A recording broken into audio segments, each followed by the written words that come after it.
Assalamualaikum warahmatullahi wabarakatuh. Halo semuanya, apa kabar?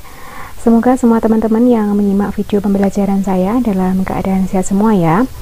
Video saya kali ini merupakan video seri pertama yang akan membahas mata kuliah pengantar statistik ekonomi dan bisnis.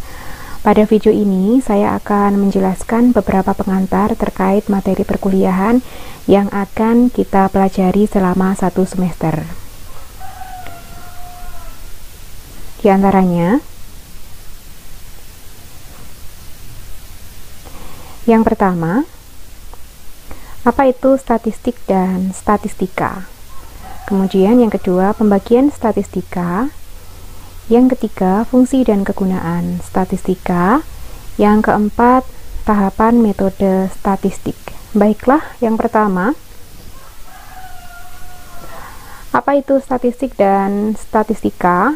Jadi ada banyak sekali pengertian atau definisi statistik dan statistika menurut beberapa ahli. Namun secara umum, statistik adalah kumpulan data berupa bilangan atau bukan bilangan yang disusun dalam bentuk tabel, diagram, atau grafik yang menggambarkan suatu persoalan. Kemudian, untuk statistika sendiri adalah pengetahuan yang berhubungan dengan cara penyusunan data, penyajian data, dan penarikan kesimpulan mengenai suatu keseluruhan atau populasi berdasarkan data yang ada pada bagian dari keseluruhan tersebut atau sampel tadi. Nah, jadi dapat kita perhatikan di sini bahwa antara statistik dan statistika itu dua hal yang berbeda ya. Jadi statistik adalah data, sedangkan statistika adalah ilmunya. Berikutnya, statistika itu dibedakan menjadi dua jenis berdasarkan tahapan kegiatan statistik. Statistik sebagai ilmu pengetahuan dibedakan menjadi dua, yaitu statistika deskriptif dan statistika inferensial. Jadi ini ya, statistika deskriptif dan inferensial, atau juga ada juga yang menyebut sebagai inferensial. Nah, statistika deskriptif ini adalah statistika yang tingkat pekerjaannya mencakup cara-cara pengumpulan data, menyusun, mengolah, menyajikan, dan menganalisis data agar dapat memberikan gambaran yang teratur, ringkas, dan jelas. Mata kuliah pengantar statistik ekonomi dan bisnis sendiri akan membahas materi ini ya, statistika deskriptif. Kemudian ada statistika inferensial. Statistika ini digunakan untuk menguji hipotesis, kemudian menaksirkan dan mengambil kesimpulan secara umum dari keseluruhan data. Statistika inferensial ini akan teman-teman pelajari pada statistik ekonomi dan bisnis lanjutan.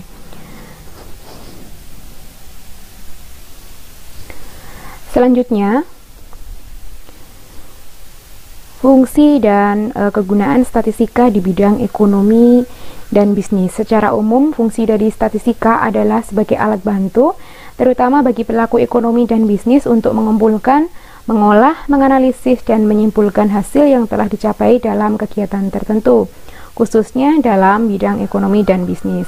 Kemudian, bagi para pelaku ekonomi, statistika memiliki kegunaan yang sangat besar tentunya ya. Antara lain, yang pertama ada memperoleh gambaran tentang kejadian atau gejala atau keadaan ekonomi dan bisnis. Nah, ini contoh gejala ekonomi seperti inflasi, deflasi, naik turun harga saham, dan lain-lain. Kemudian yang kedua, membuat keputusan dari waktu ke waktu. Jadi dengan gambaran yang sudah diperoleh atau diketahui dari gejala ekonomi, para pelaku ekonomi akan dapat mengambil keputusan terhadap apa yang akan dilakukannya.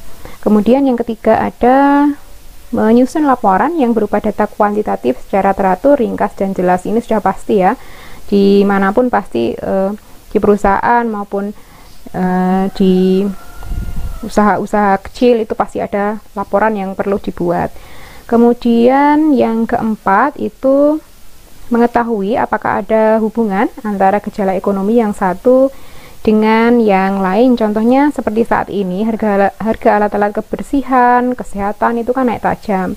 Itu kira-kira mungkin dipengaruhi oleh gejala ekonomi yang lain. Contohnya itu bisa karena naiknya harga bahan baku atau karena adanya permintaan pasar yang naik. Kemudian selanjutnya kegunaannya untuk melakukan pengujian, Menarik kesimpulan dari suatu gejala ekonomi. Ketika pelaku ekonomi ingin memasuki pasar, memasarkan produk ya, mereka perlu melakukan tes pasar apakah produk yang akan dipasarkan diminati pasar atau tidak. Kemudian jika diminati, maka pelaku ekonomi akan dapat ini yang terakhir, menaksirkan atau meramalkan hal-hal yang terjadi di masa mendatang secara ilmiah, apakah produk tersebut akan bertahan lama di pasar atau tidak. Kemudian selanjutnya, yang ini terakhir ya, jadi ada yang terakhir tadi tahapan metode statistik. Tahapan ini sendiri dibagi menjadi 5 tahapan, diantaranya yang pertama pengumpulan data. Pengumpulan data merupakan tahap awal dari kegiatan metode statistik. Data dapat dikumpulkan dengan 2 cara, yaitu cara sensus dan cara sampel. Sensus berarti mengumpulkan keseluruhan data, sedangkan sampel mengumpulkan sebagian data saja. Berikutnya, yang kedua, penyusunan data. Penyusunan data ini terbagi menjadi 3, yaitu mengedit atau memeriksa kembali data yang sudah diperoleh, kemudian mengklasifikasikannya, dan mentabulasi data atau mengelompokkan data dalam kolom dan baris agar lebih mudah disimpulkan. Kemudian yang ketiga itu pengumuman data.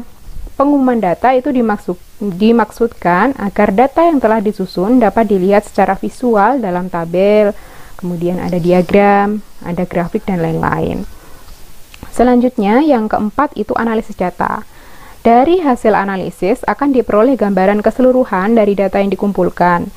Kemudian yang terakhir itu, yang kelima, interpretasi data. Interpretasi data ini sangat diperlukan agar dapat ditarik sebuah kesimpulan yang benar. Jadi tahapan metode statistik ada 5, pengumpulan, penyusunan, pengumuman, analisis, dan interpretasi data.